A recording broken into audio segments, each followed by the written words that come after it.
Olá, meus amados, graça e paz a todos, sejam muito bem-vindos a mais uma aula. Eu me chamo Emerson Ferreira, sou coordenador pedagógico do INTEPRE, que é um Instituto Teológico de Ensino e Pesquisa da Religião.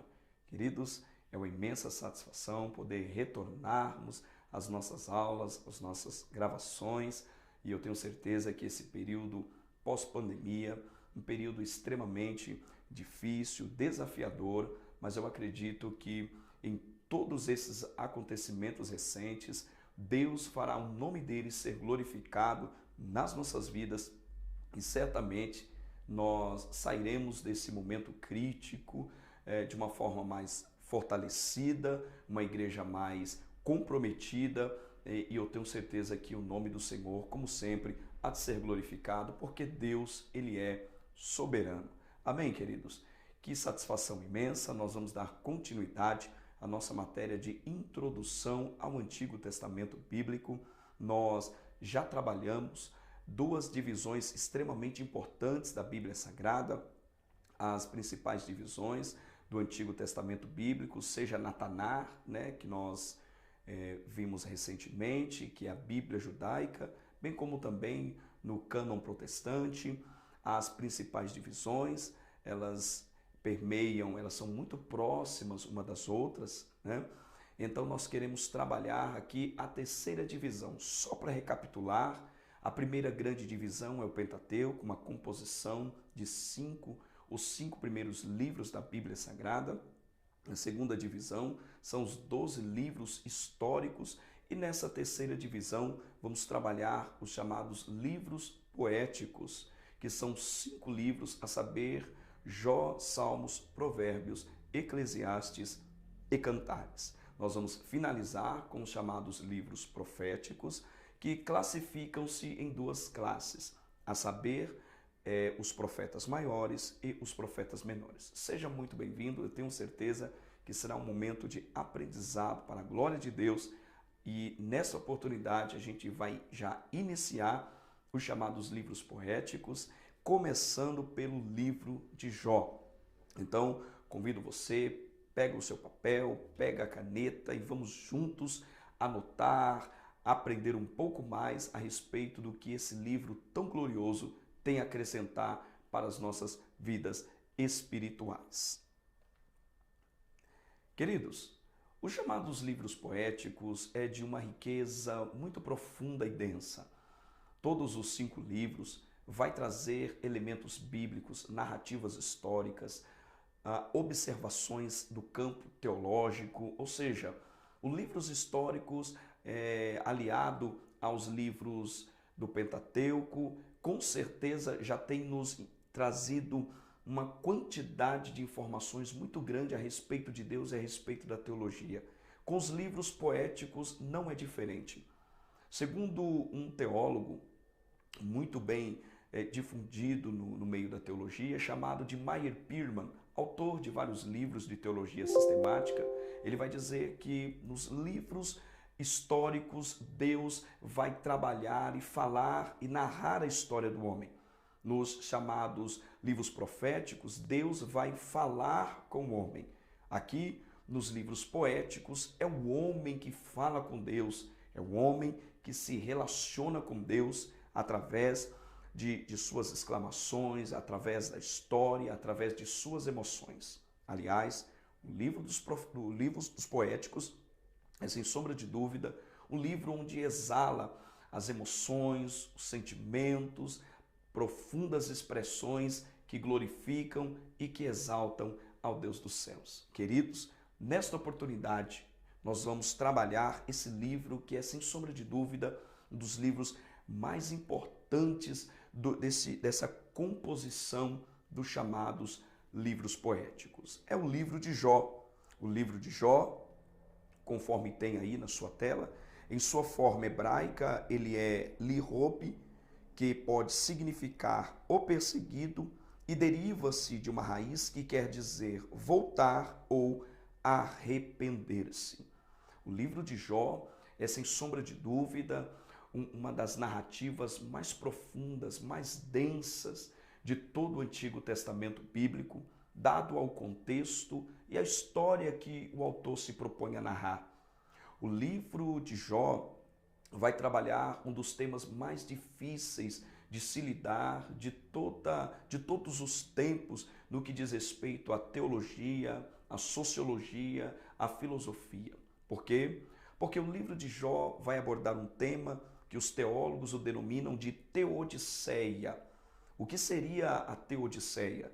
A expressão theos, do grego, é Deus, e diceia vem de uma raiz grega chamada dikaiosine, que significa justiça. Logo, teodiceia vai trabalhar um elemento, um dos atributos incomunicáveis de Deus, chamados de justiça de Deus. A grande questão é como compreender essa justiça de Deus, aliado à sua soberania, com o sofrimento do justo que é narrado nas entrelinhas desse texto. Aliás, este é o grande evento, esta é a grande complexidade que gira em torno do livro de Jó. Como compreender e trabalhar essa relação? Um Deus que é tão poderoso permite o justo sofrer.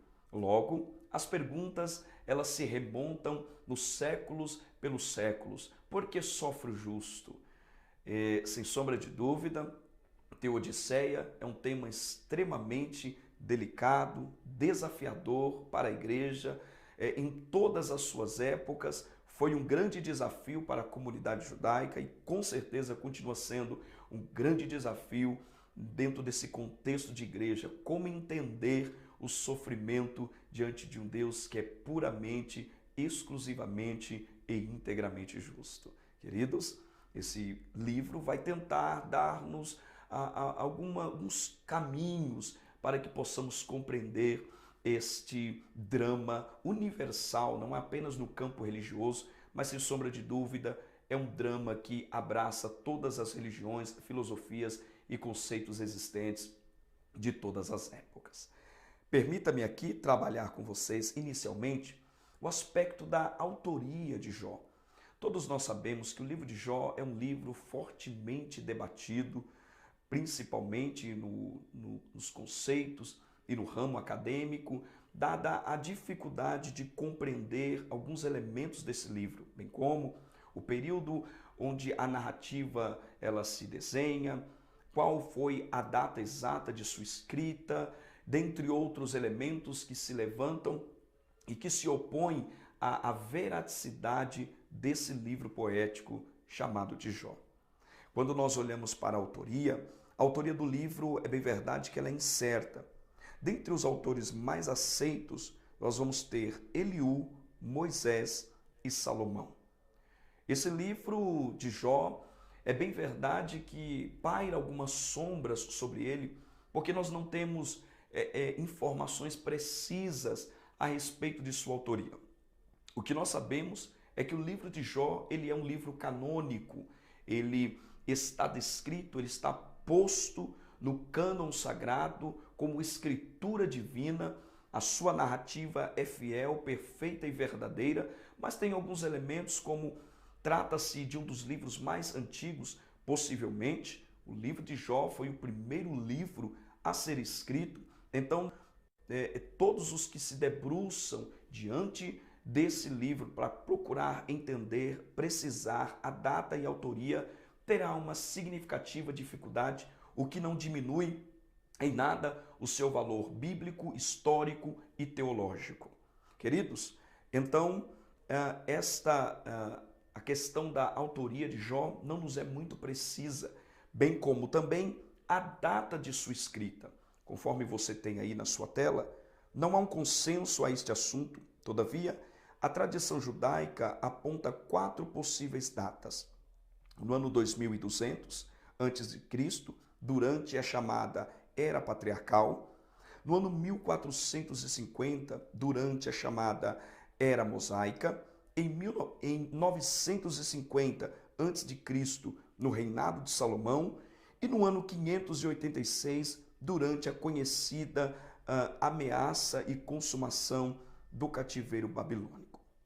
Portanto, uma outra controvérsia, um outro dado de difícil precisão no livro de Jó é o período em que esse livro foi escrito. Nós temos pelo menos 4 pontos de vistas diferentes, alguém que vai assegurar que o livro de Jó, ele se assemelha muito aos escritos literários que se tinha no período de Salomão. Portanto, atribuí-lo ao período de Salomão, período do seu reinado, até mesmo a autoria deste monarca bem-sucedido em Israel, ela é muito bem aceita nos bastidores onde se trabalha a questão autoral dos livros, tanto do Antigo quanto do Novo Testamento bíblico. Queridos, eu quero trabalhar com vocês um outro ponto extremamente importante, que é o período coberto pelo livro de Jó. O livro de Jó, ele vai narrar um evento que é pré-mosaico, com estilo patriarcal e que se assemelha aos tempos de Abraão. Daí, nós entendermos a antiguidade deste livro. O livro de Jó é, sem sombra de dúvida, uma grande dádiva da literatura judaica. Dada a sua antiguidade, e a gente vai trabalhar e entender, dentro da narrativa do autor, elementos que, sem sombra de dúvida, vai nos mostrar, vai nos posicionar em um período ainda que abraâmico. Poderíamos dizer que a narrativa do livro de Jó, ela se processa dentro desse contexto patriarcal. O que nós precisamos saber dividir são 2 elementos de datas que são distintos. Uma data vai trabalhar o aspecto de quando o livro foi escrito. Outra data vai trabalhar quando esses eventos foram narrados. Portanto, nós temos uma certa dificuldade em entender quando é que esse livro foi escrito. Todavia, nós temos robustas informações, testemunhos internos e externos do livro, de que a narrativa vai se dar num período pré-mosaico e, por que não dizer, num período abraâmico, isso em torno de 2000 a 2200 anos antes de Cristo. E você pode me perguntar, mas quais são as provas que temos de que atesta que essa narrativa se dá em um período patriarcal ou num período abraâmico? Eu reservei para vocês alguns elementos e algumas informações que são extraídas de dentro do livro de Jó, para que possamos entender e a gente consegue precisar o momento histórico onde esses fatos ocorrem. Redobre sua atenção, acompanhe aí na sua tela, eu separei alguns elementos, dentre eles, a família ela é descrita no estilo patriarcal. Quando a gente lê os primeiros capítulos do livro de Jó, a gente vai perceber que toda a descrição de Jó, do zelo que Jó tem, do exercício sacerdotal que Jó exerce sobre a sua família, orando, intercedendo pelos seus filhos, é um traço característico do período dos patriarcas, a saber, do período abraâmico. Então, essa é, sem sombra de dúvida, uma evidência de que este livro tem muita relação com o denominado período. Um segundo elemento extremamente importante é que ele não faz nenhuma referência à lei mosaica. Diferentemente de todos os demais livros do Antigo Testamento bíblico, sejam eles dentro da Torá, sejam eles dentro dos chamados livros históricos ou dos livros proféticos, até mesmo dos livros poéticos, todos eles, direta ou indiretamente, vão fazer referência à lei de Moisés. A lei de Moisés, a Torá, ela vai permear a vida de todos os escritores do Antigo Testamento bíblico, mas a gente percebe que há um vácuo de informação. Aliás, o autor não cita, não linka nenhum assunto concernente à Torá, muito menos as legislações internas do tempo da era de Moisés. O que nos faz entender que esses escritos, eles antecedem e fica, então, portanto, denominado um período pré-mosaico.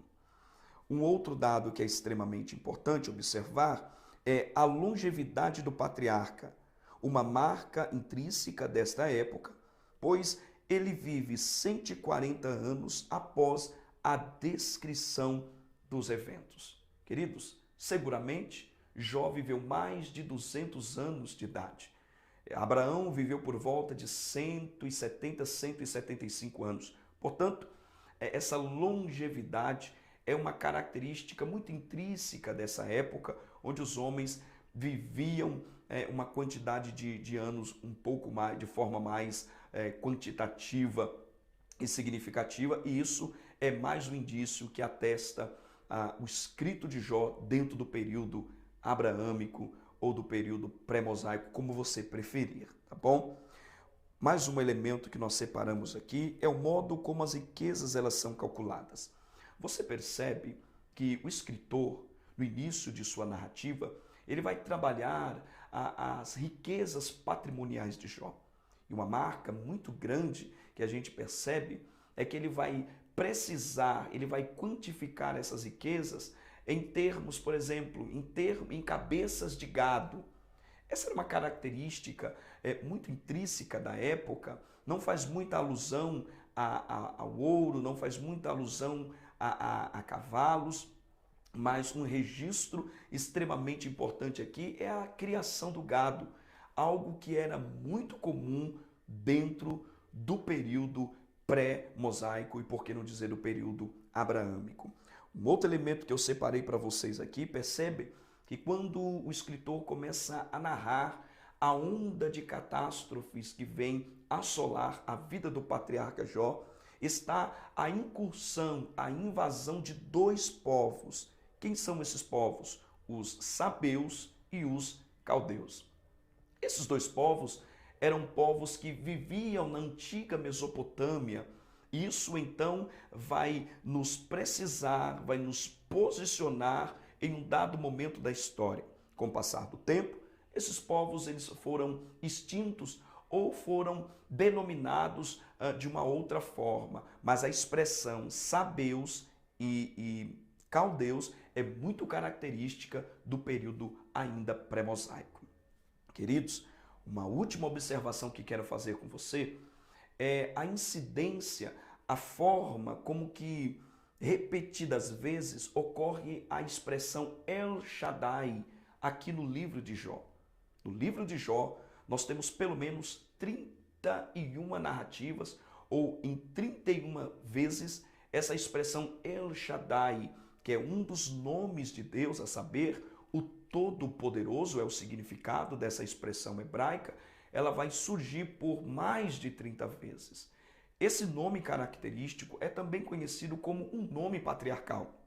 Portanto, isso nos posiciona num período pré-mosaico. Então nós já temos algumas pistas a respeito da autoria, da data em que possivelmente ele foi escrito, mas nós podemos afirmar com uma significativa certeza que os eventos e os fatos ocorridos estão precisamente em um período pré-mosaico, em uma era abraâmica.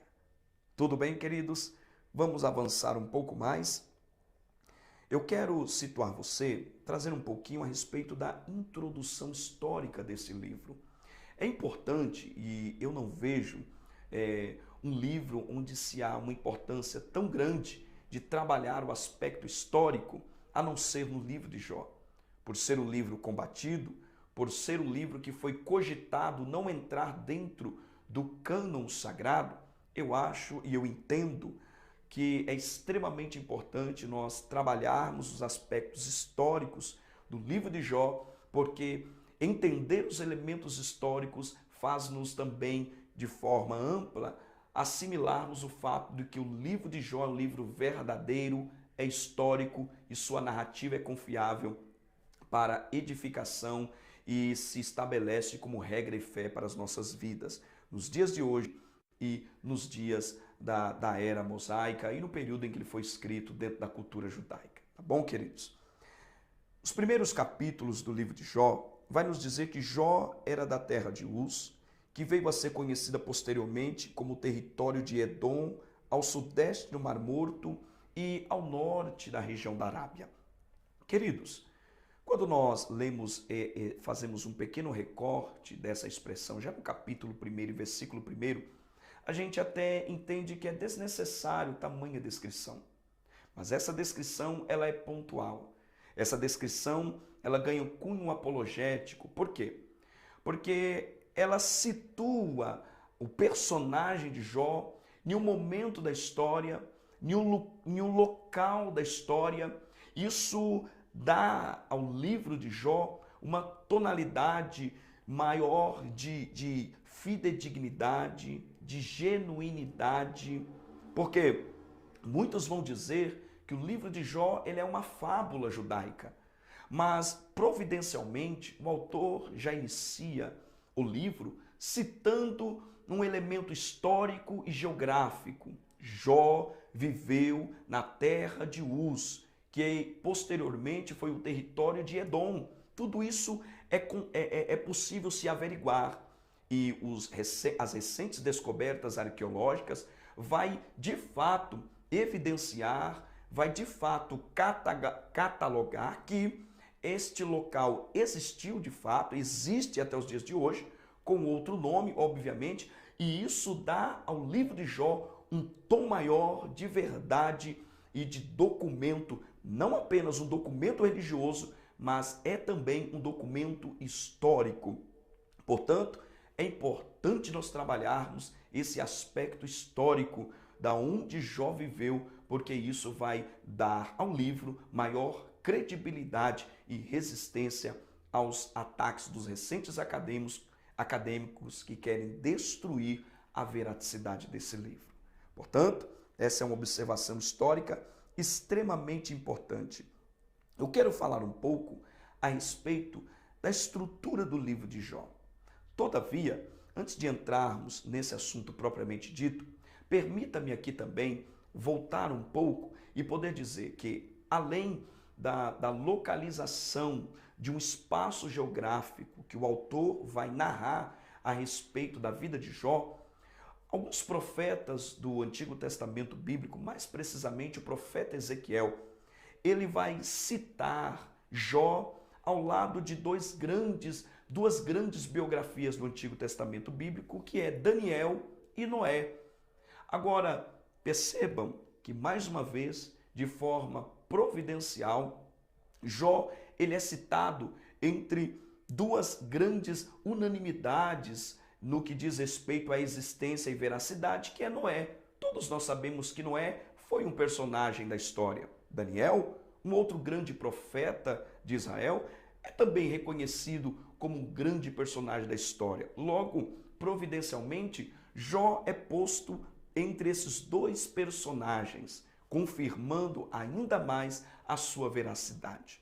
No Novo Testamento, o apóstolo Tiago, o pastor de Jerusalém, uma das colunas da igreja que nasce ali no território, ele vai nos dizer, ele vai assegurar, lá no capítulo 5, vai trabalhar a respeito deste personagem chamado Jó. Ele vai salientar uma das virtudes de Jó a respeito de sua paciência. Logo, mais um registro dentro das Escrituras Sagradas, apontando, evidenciando a historicidade, não apenas do personagem, mas também da narrativa em que o livro vai trabalhar. Queridos, avançando agora para o término dessa aula, que já está muito longa, eu quero finalizar apresentando para vocês a estrutura do livro de Jó. Nós podemos dividir o livro de Jó em pelo menos 4 partes distintas. Em uma primeira parte, a gente vai ter a narrativa da calamidade e a causa dessa calamidade. A narrativa do primeiro e do segundo capítulo vai mostrar as significativas perdas financeiras, perdas familiares e, por fim, na última investida de Satanás, a perda de sua saúde, o que vai, a partir daí, determinar todo o enredo, toda a prosa e toda a poesia do livro de Jó.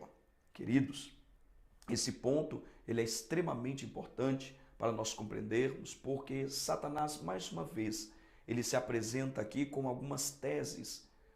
O professor reverendo Hernandes Dias Lopes apresenta em um dos seus livros, o livro cujo título é As Teses de Satanás, referindo-se a este personagem Jó, onde ele, sem saber do que estava acontecendo, ele está no enredo de uma grande disputa, não propriamente uma disputa igualitária, porque Satanás é, sem sombra de dúvida, um ser criado, derrotado, Deus o derrotou, certamente Deus é soberano, Deus é grande, mas o que nós temos aqui é uma acusação. Satanás, ele acusa Jó de ser corrupto, e ele faz uma acusação ainda mais ferrenha. Jó é corrupto e Deus é o agente corruptor, porque ele diz, Jó só é fiel porque Jó tem tudo. Porventura, se retirares tudo que Jó tem, ele vai blasfemar de ti na tua face. Satanás tem a ousadia de pronunciar essas palavras diante do Deus, o Todo-Poderoso de Israel. Queridos, vemos aqui uma das primeiras teses de Satanás. Jó é corrupto e Deus é um agente corruptor. As pessoas que o servem só o servem por conta dos benefícios que recebem. Então, diante deste dilema, dessa infame acusação, inicia-se dos períodos mais marcantes, mais dramáticos de uma biografia já registrada no Antigo Testamento Bíblico, que é a vida de Jó. Queridos, no capítulo de número 3, a gente vai ter um segundo ciclo, uma segunda etapa do livro de Jó. Do capítulo 3 ao capítulo de número 31, nós vamos ter uma sequência de 3 diálogos. Do capítulo 3 ao capítulo número 31, vai discorrer uma sequência de diálogos. E que diálogos são esses? Jó, após ser acometido de uma doença terrível, ele olha para um lado, para o outro, não tem amigos a que se consolar. O único artefato, o único objeto que lhe sobrou foi um pequeno caco de telha, onde ele raspa as suas enfermidades com o intuito de tentar amenizá-la, aquela dor. Na verdade, uma tentativa muito vã diante da terrível enfermidade que comia o seu corpo e que multifacetava a sua pele. Queridos, é nesse momento que vem alguns amigos de Jó. A Bíblia vai nos dizer que Jó ele é visitado por 3 amigos que ficam no espaço de 7 dias sem pronunciar uma única palavra. Zofar, Bildade e Elifaz chegam, analisam a situação do seu amigo e por 7 dias eles não pronunciam uma única palavra. A partir do capítulo de número 3, a gente vai ver que inicia-se uma teia de argumentos. E a ênfase desses argumentos repousava em uma premissa que para os amigos de Jó era irrevogável. Deus é justo e tudo o que Deus faz é revestido de justiça. Portanto, Jó, você está sofrendo em decorrência de seu pecado não confessado. Porque é impossível que alguém que sirva a Deus em fidelidade e justiça sofra o que você está sofrendo. A temática dos amigos de Jó estava debruçado sobre esta tese, que em algum momento até parecia ser verdade. Todavia, neste caso em específico, na vida de Jó, nós sabemos, dado ao enredo, à narrativa do autor, que Jó não sofria por conta de sua infidelidade. Foi muito bem pelo contrário. Jó é provado em virtude da sua fidelidade. Queridos, a gente vai perceber que com o passar do tempo, dado ao avanço da doença, a gente vai perceber que os argumentos de seus amigos, eles vão sendo um pouco mais austeros, mais ácidos. Conforme Jó vai perdendo as suas forças, vai se vendo sendo comido por esta enfermidade, a gente vai perceber que os amigos passam a fazer acusações um pouco mais densas e mais fortes. Jó é acusado de adultério, Jó é acusado de ladrão, Jó é acusado de que ele juntou as suas riquezas em virtude de roubar da viúva, em roubar os benefícios ou direitos dos órfãos. Enfim, há uma sucessão de acusações do capítulo 3 até o capítulo número 31. E a gente vai perceber que na narrativa, a cada momento, a cada acusação, Jó se posicionava, mas era praticamente vão dada a tamanha falta de empatia que fora desempenhada por parte dos seus amigos. Em uma terceira parte, a gente já vai ter um chamado monólogo de Eliú. Eliú é um moço mais novo. Pelo que parece, ele não participa ativamente deste ciclo de conversas, mais precisamente esse ciclo de 3 diálogos entre os amigos de Jó e o próprio Jó, mas num dado momento, ele ouvindo, analisando, talvez é o que mais perto se aproxima do que de fato estava acontecendo. E a temática de Eliú era que Deus prova a fé daqueles em que professam o seu senhorio. E que, na verdade, o que Jó estava passando era um momento de Deus fortalecer a sua fé, porque a sua fé ainda precisava ser trabalhada pelo Deus de Israel. Talvez foi aquele que trouxe palavras um pouco mais amenas do que as fortes acusações de seus amigos anteriores. Todavia, nós vamos ver que Deus lá na frente também censura as palavras de Eliú. Amados, a quarta parte do livro de Jó vai trabalhar exatamente isso. Deus, ele rompe esse silêncio. Deus, ele fala nos primeiros capítulos, a partir do capítulo 3 até o capítulo de número 38, há um silêncio de Deus. Em meio a acusações, em meio a um processo desencadeado de inverdades, aqui Deus não se posiciona, Deus não se pronuncia, mas com o passar do tempo, no dado momento, no capítulo de número 38, Deus entra em cena, censurando os seus amigos, mostrando para Jó que todo aquele processo Deus estava trabalhando na vida do patriarca. E a gente vai entender que após Jó orar pelos seus amigos, Deus lhe restaura. Do capítulo 4 vai trabalhar os aspectos da restauração da vida do patriarca Jó. Queridos, este livro é, sem sombra de dúvida, um dos livros mais inspiradores de todo o Antigo Testamento bíblico, porque ele vai trabalhar um dos aspectos que nós mais temos dificuldades de entender. Como conseguir harmonizar conceitos tão antagônicos. Um Deus poderoso que permite o justo sofrer. E a gente vai entender, e talvez o livro não vai nos trazer robustas informações a respeito deste grande dilema.